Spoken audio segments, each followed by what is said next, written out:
Good morning, good afternoon, o good evening. Ano mang oras na panood nyo ang video ito. Welcome sa ating YouTube channel. Maraming salamat sa inyong patuloy na panonood at pakikinig at pag-aaral. Sa lahat ng mga ngayon lang nagbukas ng ating channel, no? Welcome kayong lahat sa Matuto Dapat, sapagkat ang kaalaman ay isang mahalagang kayamanan. Sa oras na ito, ipag-aaral natin is the Program Evaluation and Review Technique o PERT. So, PERT is very useful pagdating sa applications ng business. Okay? At ito'y nagagamit ng mga engineering at maging sa mga nag-aaral din ng business. One of the most popular scheduling methods for network analysis is the PERT method, or the Program Evaluation and Review Technique. And this is used to monitor and manage intricate project tasks. So, yun po yung definition natin. PERT focuses on each task and determine the least amount of time needed to finish the project, which aid in the analysis of the project work schedule. PERT was initially created in 1967 as part of the Polaris Missile Development Program by the U.S. Navy Special Project Office, or SPO, and it was then implemented in other sectors. So, 1967 po ito siya nagsimula, and as of now ay malaking tulong itong technique na to pagdating sa scheduling, no? PERT is an event-driven methodology that bases each task time estimate on 3 different scenarios: optimistic, expected, and the pessimistic. In this regard, it uses a degree of uncertainty in determining the task length. So, mayroon kasing, di ba, yung pagtrabaho, depende sa bilis eh.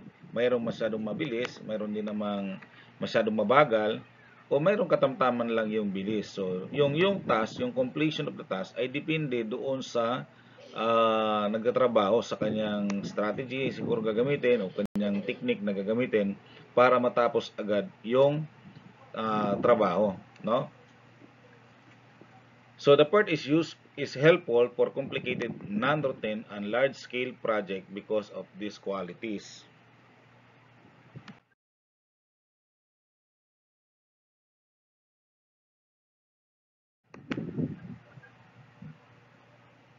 So the PERT technique uses straightforward statistical computations, and there are 3 time estimates are used. Number 1, the optimistic time, OT, and the smallest amount of time needed to finish the work.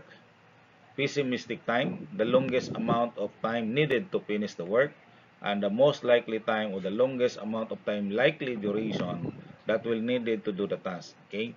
So, we have now, kasi yung tatlong time na optimistic, pessimistic, and most likely, para mas maganda, kukunin natin yung expected time o tinatawag nating average, no? Kasi gaya yung sinabi ko, mayroong masyadong halimbawa, mayroong nagpipintura ng wall. Yung pagpipintura niya, depende sa gagawa nun. Kung mayroong ibang tao na mabilis gumawang magpintura, mayroon din namang mabilis magpintura, mayroon din namang sakto lang, no? So, expected time 80 is equal to OT plus PT plus 4 times MT divided by 6. Okay, we have now an example, business registration. Ito yung pagpaparegister ng business, no?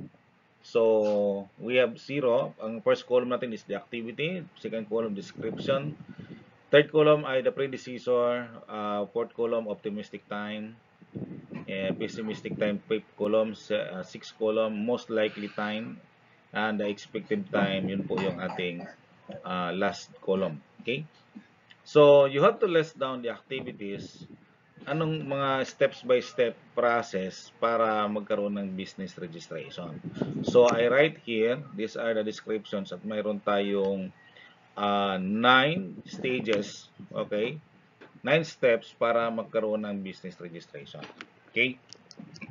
And we have estimated time, depende kung gaano kabilis po yung magtatrabaho, okay, o maglalakad ng mga documents, no? At hanggang sa ma-release yung registration nga natin. Okay? And then we will compute the expected time, okay? Sa A ay ang expected time ay 4. Paano po nangyari? So, the optimistic time 3 plus pessimistic time 5 plus most likely time na kung saan ay that is 4 times 4. So, 16 plus 8 ay 24 divided by 6. So, 4. Okay? Sa letter B ay 2, no? That is 1 plus 3. So, 4 na yon. Tapos, 2 times 2, 2 times 4 ay 8. So, 4 plus 8 ay 12 divided by 6 ay 2. Sa letter C naman, so 1 plus 3 again is 4. Tapos, 4 times 2 is 8. So, yung may 4 times, yung ating most likely time, naka times 4. Ha? Tapos, i-plus mo lang yung dalawa, yung pessimistic at saka optimistic. Ang total nun, i-divide natin sa 6. So, ang D ay mayroon siyang 4 expected time, 4 days. Ang E ay may 3 expected time. Ang F ay 2, ang 2 days ang expected time. Ang G ay 3, ang H ay 2, ang I ay 6. Kung mapapansin natin parang most likely time lang pero hindi po ganoon ng lahat ng pagkakataon na you have to compute depende po sa given optimistic and pessimistic time, no? At saka most likely depende po 'yon sa scenario. Kaya hindi po natin masabi na expected time is equal to the most likely time kasi may formula po tayong susundin. Okay, so we will construct now the PERT diagram to identify the critical path, okay? O yung pinaka-trabaho na kailangan hindi ma-delay, okay? So yung atin pong ito po yung pinakamahalagang diagram, no? Mayroon tayong 4 na boxes, no? O yung table natin, 2 row at 3 column. So yung upper right, upper left is ES or the early start. Yung gitna A is the activity. Yung upper right ay early finish. Yung lower left late start. Yung gitna na lower na bottom natin is o yung center bottom expected time at yung lower right ay late finish. Bakit may early start? Mayroon kasing task na pwedeng magawin ng maaga at maaga rin siya matapos. Pwedeng na-delay rin siya, no? Late start na o super late start, late finish din, no? So maintindihan po natin yan dito. Okay. So itong baba, okay, itong nasa lower left natin, yun yung activity kanina, no? Yung ating pong nakita kanina, na-compute natin. At yung first column, the activity, then the predecessor, sumalaga po yung tatlo na yan, predecessor at saka yung expected time. Okay. So, we start at 0. So, yun po yung nasa ibabaw ng A, di ba? Yung pinaka-0 natin. Okay. So, ang starting ay letter A. So, activity A, mayroon siyang expected time na 4 days. Activity B, si B ay nakasunod kay A. So, ibig sabihin, kailangan matapos si A bago naman umpisahan si B. Si B, mayroong activity time na 2 days. Si C naman ay nakasunod kay B, no? At mayroon siyang activity time na 2 days. Si D, ang predecessor niya ay B. So, ibig sabihin kailangan magawa si B bago gawin si D din. Okay? So, mayroon siyang expected time na 4 days. Okay? Tapos si E, ang sinundan niya ay si D, no? Yan. Mayroon siyang 3 araw gawin. Ang F, mayroong nakasunod si F kay C at saka E. So, ang F mayroong 2 days gagawin. Sunod ang G, nakasunod kay F. So, si G ay may 3 days na gagawin. Si H, nakasunod din siya kay F. So, 2 days din siya gagawin.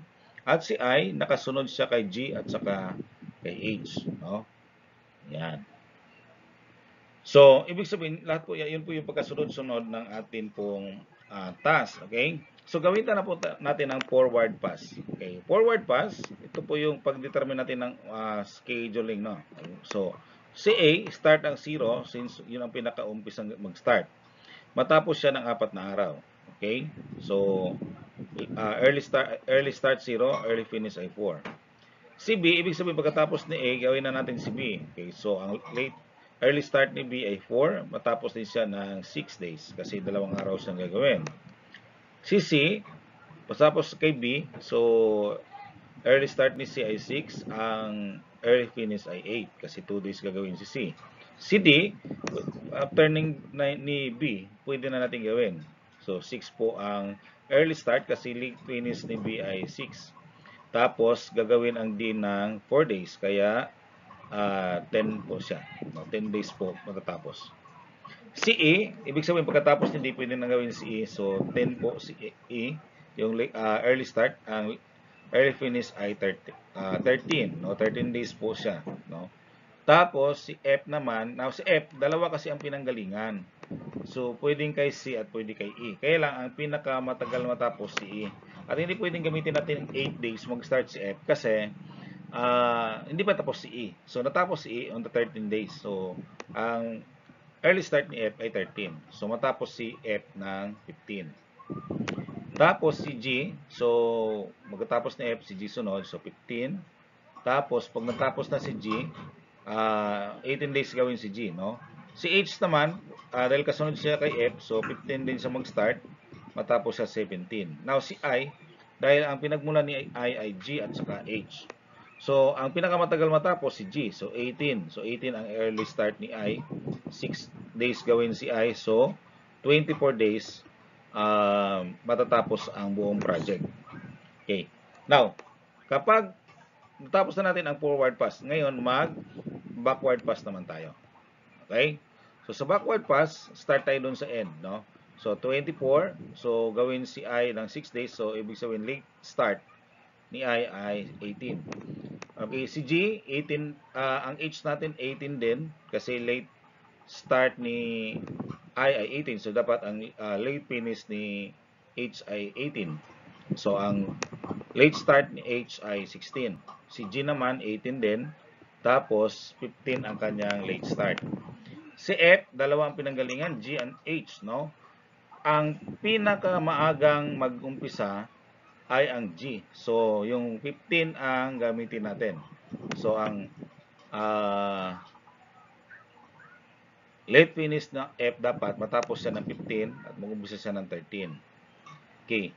Si E ay 13 din dapat matapos para makapagsimula ng 13 days si F. Si E naman, mag-umpisa ng 10 days. Si D, so 10. Tapos 6 sa mag-start. Si C ay 13. Pwedeng 13 siya matapos kasi si F naman ay sa 13 mag-umpisa. So, start siya ng 11. Okay? Now, si B, hindi pwedeng 11 matapos kasi ang D, kailangan matapos kailangan mag-umpisa ng 6. So, ang late finish ni B ay 6. Late start ay 4. Okay? Ang A naman, late finish ay 4 and then the late start 0. Okay? So, ganun po ang backward pass. No?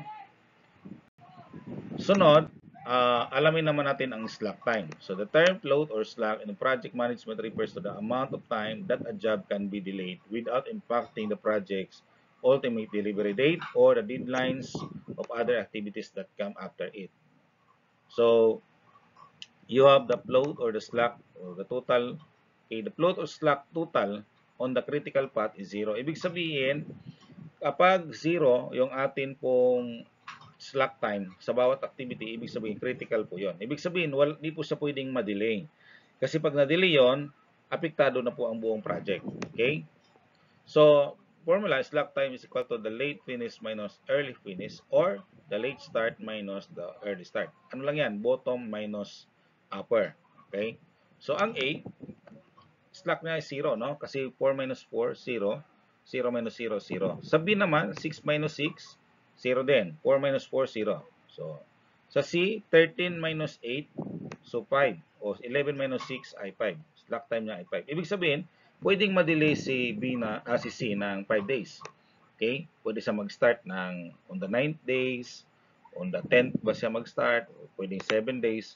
Basta, pinaka-late start niya ay 11 days. Si A and B ay hindi pwedeng ma-delay, kasi walang slack time, wala siyang allowance, no? Si D, ganun din, 0. 10 minus 10, 0. E, 13 minus 13 ay 0 din. So, slack time niya 0. Si F, 15 minus 15, o 13 minus 13 ay 0 din. Si G, 18 minus 18, 0. So, slack time niya 0 din. Si H, 18 minus 17, mayroong isa. So, pwedeng mag-start si H ng 16 days, pwede rin sa 15 days. So, basta isang araw lang yung allowance, no? Si I, 0. Wala siyang allowance. 24 minus 24, 0. Okay. So, lahat ng nag-0 ang kanyang project, yun po yung, yan, ina-highlight natin yung path, no? So, yun po sinasabi nating critical path. So, ang critical path is the activities under A, activity B, D, E, F, G, and I. No? So, yan. At, ang expected time natin ay 24 days na matapos. Now, kapag mayroong isa diyan sa isang critical path o diyan sa isang activity na halimbawa sa B na delay ng isang araw. So, hindi na siya magtatapos ng 24. Pwedeng abot ng mga 25 days. No? Kasi pag madelay yung isa diyan sa itong critical path natin, damay po ang buong project. No? Alright, so this is your activity to answer. Activity 1, opening of classes. Determine the critical path. So, nilagyan natin po mga activities dyan. And then you have to compute the expected time. No? Tapos, gagawa kayo ng PERT diagram. Okay, to determine the critical path and the expected days of completion. Activity 2, creating a new business. So, determine the critical path then at expected time na matapos yung project na to o yung task na to. Okay, so maraming salamat sa panonood and God bless sa inyong lahat. Salamat sa pagtangkilik ng ating YouTube channel at naway patuloy niyo pa itong tangkilikin. Maraming salamat sa inyong lahat.